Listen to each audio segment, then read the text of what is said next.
In this generation, drinking tea with empty stomach is very dangerous. In this generation నేను ఎందుకు అన్నానంటే I have a reason. మనం దాని గురించి డిస్కస్ చేద్దాం. ఈ పాయింట్ గుర్తుపెట్టుకోండి. So hi everyone, welcome to Yuvascope where curiosity meets clarity. So ఈ ఛానల్ ఇంకా ఎవరైనా సబ్స్క్రైబ్ చేసుకోకుండా చూస్తున్నట్టయితే ప్లీజ్ సబ్స్క్రైబ్ చేయండి. Thank you so much. Recent గా ఒక వీడియో చూసిన చాయ్ బంక్ కెఫే ఫౌండర్ ఆయన వీడియోలో ఏం చెప్తున్నారంటే ఎంటీ స్టమక్ తో టీ తాగడం అనేది చాలా డేంజర్. సో దాని వల్ల అసిడిటీ, బ్లోటింగ్, ఇండైజెషన్, ఈ iron absorption issues and dehydration ఇట్లాంటి చాలా ఇష్యూస్ వస్తాయని ఆయన చెప్తున్నారు. టీని ఎప్పుడైనా బ్రేక్ఫాస్ట్ తర్వాతనే కన్జ్యూమ్ చేయండి.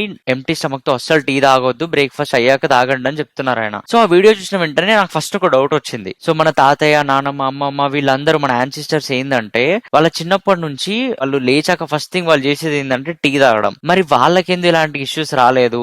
వాళ్ళు ఇన్ని ఇయర్స్ రెగ్యులర్ గా మార్నింగ్ లేచి వెంటనే టీ తాగినా కూడా వాళ్ళు ఎందుకు అంత హెల్దీగా ఉన్నారో అని డౌట్ వచ్చింది నాకు. సో మీలో కూడా ఎవరికైనా డౌట్ వచ్చుంటే వీడియోని మాత్రం ఎండ్ వరకు చూడండి. దాని గురించి ఈ రోజు మనం డిస్కస్ చేయబోతున్నాం. I will give complete clarity about this topic. So వీడియోని మాత్రం అసలు స్కిప్ చేయకండి. ఇప్పటికీ మా నానమ్మ ఫస్ట్ లేచిన వెంటనే ఫస్ట్ కడుపులో టీ వస్తుంది. అండ్ ఆమెనే కాదు, మా ఇంటి దగ్గర ఒక అమ్మమ్మ ఉంటది. ఇప్పుడు ఆమె ఏజ్ ఒక 98 అనుకుంటా. ఆమె అట్లీస్ట్ ఒక 90 ఇయర్స్ నుంచి ఇప్పటి వరకు డైలీ ఫస్ట్ థింగ్ ఆమె చేసేది ఏంటంటే టీ తాగడం. మరి ఆమె ఎందుకు అంత హెల్దీగా ఉంది? వాళ్ళకెందుకు ఇట్లాంటి acidity problems, indigestion, bloating, acid reflux ఇట్లాంటి ప్రాబ్లమ్స్ వాళ్ళకి ఎందుకు వస్తలేవు? వాళ్ళు ఎందుకు ఎంటీ స్టమక్ తో టీ తాగినా కూడా అంత హెల్దీగా ఉన్నారంటే because of their life style and diet. So వాళ్ళకి ఏంటంటే స్టేబుల్ రొటీన్ ఉండేది, ప్రాపర్ స్లీప్ టైమింగ్స్ ఉండేవి అండ్ ఫిజికల్ వర్క్ అనేది ఎక్కువ ఉండేది.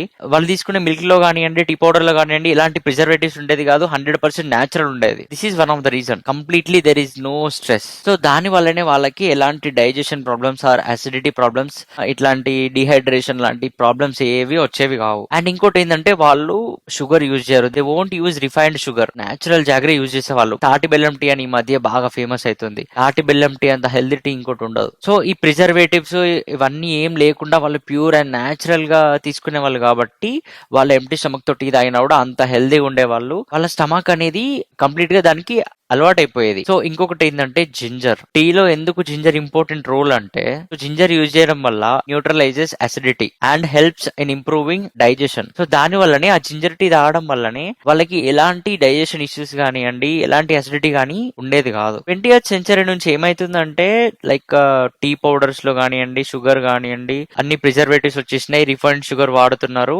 దాని వల్ల 100% న్యాచురల్ టీ దొరకట్లేదు. బట్ స్టిల్ మనం టీ తాగే ముందు ఒక 1 litre at least half litre water తాగితే, లేచిన వెంటనే హాఫ్ లీటర్ వాటర్ తాగితే దాని తర్వాత టీ తాగినా కూడా ఎలాంటి ఎఫెక్ట్ అయితే ఉండదు. మా ఫ్రెండ్ వాళ్ళ నానమ్మ ఉంటది. ఆమె నేను చిన్నప్పటి నుంచి చూస్తున్నా. ఆమె లేచిన వెంటనే ఫస్ట్ ఇంత జగ్గడు 2-3 లీటర్ల జగ్గు, ఇంత జగ్గడు వాటర్ తాగుతుంది. ఫస్ట్ వాటర్ తాగినాక ఓ హాఫ్ అన్ అవర్ 1 అవర్ కి అప్పుడు టీ తాగుతుంది. అలాంటి life style and diet maintain చేసారు కాబట్టి వాళ్ళకి డైలీ టీ తాగినా కూడా ఎలాంటి హెల్త్ ఇష్యూస్ వచ్చేవి కావు. ఇప్పుడు మన జనరేషన్ కంప్లీట్ చేంజ్ అయిపోయింది. మనం అంతా స్ట్రెస్ లో బతుకుతున్నాం. మనం పొద్దున్న లేచిన కాంచి రాత్రి వండేదాకా స్ట్రెస్. ఇంత స్ట్రెస్ లో ఇట్లా ఇంప్రాపర్ స్లీప్ టైమింగ్స్ ఇదంతా పెంట పెట్టుకొని పొద్దున్న లేచి నేను టీ తాగుతా అంటే మన బాడీ సపోర్ట్ చేయదు. ఈ ఇన్ఫర్మేషన్ అందరికి షేర్ చేయండి. వీడియో నచ్చితే లైక్ చేయండి. మీకు ఏమన్నా ఫీడ్బ్యాక్ ఇవ్వాలనుకుంటే కింద కామెంట్ లో పెట్టండి.